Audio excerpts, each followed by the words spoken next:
বর্ষার শেষেও বর্ষার রেশ যেন রয়ে গেছে প্রকৃতিতে। শরতের শুরুতে বৃষ্টির প্রকোপ বেড়েছে। এ সময়ও চারদিক তাই বর্ষার মতোই স্যাঁতসেঁতে, যেখানে সেখানে পানি জমে আছে।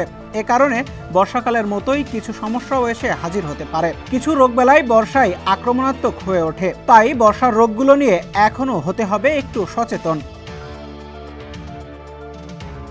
এ সময়ে পেটের পীড়া, জ্বর জারি, ঠান্ডাজনিত রোগসহ নানা ধরনের সমস্যা হয়ে থাকে। এ রোগ থেকে বাঁচতে সচেতনতার বিকল্প নেই। ডায়রিয়া, আমাশয়, কলেরা, জন্ডিস, পানিবাহিত রোগে প্রচুর মানুষ এ সময়ে আক্রান্ত হয়। কারণ সাধারণত বর্ষায় খাওয়া পানি দূষিত হয়, নানা জীবাণু দ্বারা সংক্রমিত হয়। সেই পানি পান করলে বা ব্যবহার করলে নানাবিধ পেটের সমস্যা হয়। বিশেষ করে বন্যা দুর্গত এলাকায় এ ধরনের সমস্যা প্রকটাকার ধারণ করতে পারে। পাতলা পায়খানা, বমি যাই হোক না কেন সঙ্গে সঙ্গে খাবার স্যালাইন খাওয়া শুরু করতে হবে এবং চিকিৎসকের পরামর্শ নিতে হবে। তবে খানিকটা সচেতন থাকলেই কিন্তু এসব পানিবাহিত রোগ থেকে মুক্ত হওয়া যায়।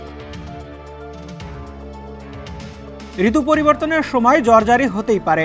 বর্ষায় জ্বরের একটি গুরুত্বপূর্ণ কারণ হচ্ছে টাইফয়েড জ্বর। সালমোনেলা টাইফি নামের পানিবাহিত ব্যাকটেরিয়া খাওয়ার পানির মাধ্যমে শরীরে প্রবেশ করে এই রোগের প্রাদুর্ভাব ঘটায়। আকাশচুম্বী জ্বরের সঙ্গে পাতলা পায়খানা, বমি, পেট ব্যথা সহ আরও বেশ কিছু জটিল সমস্যা দেখা দিতে পারে টাইফয়েড জ্বরে। সঙ্গে ছাতা বা রেইনকোট থাকলে বৃষ্টির হাত থেকে রক্ষা পাওয়া যেতে পারে টাইফয়েড জ্বর থেকেও। টানা বৃষ্টির সময় বাতাসে জলীয় বাষ্পের পরিমাণ বাড়ে। স্যাঁতসেঁতে আবহাওয়ার কারণেই শ্বাসযন্ত্রের নানা ধরনের সমস্যা, ঠান্ডাজনিত রোগ এ সময়ে বাড়তে পারে।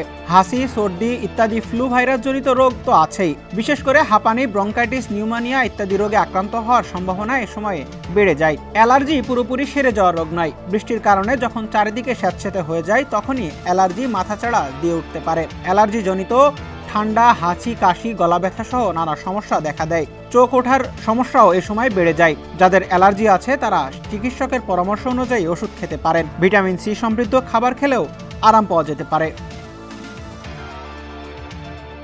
ডেস্ক রিপোর্ট, সমকাল।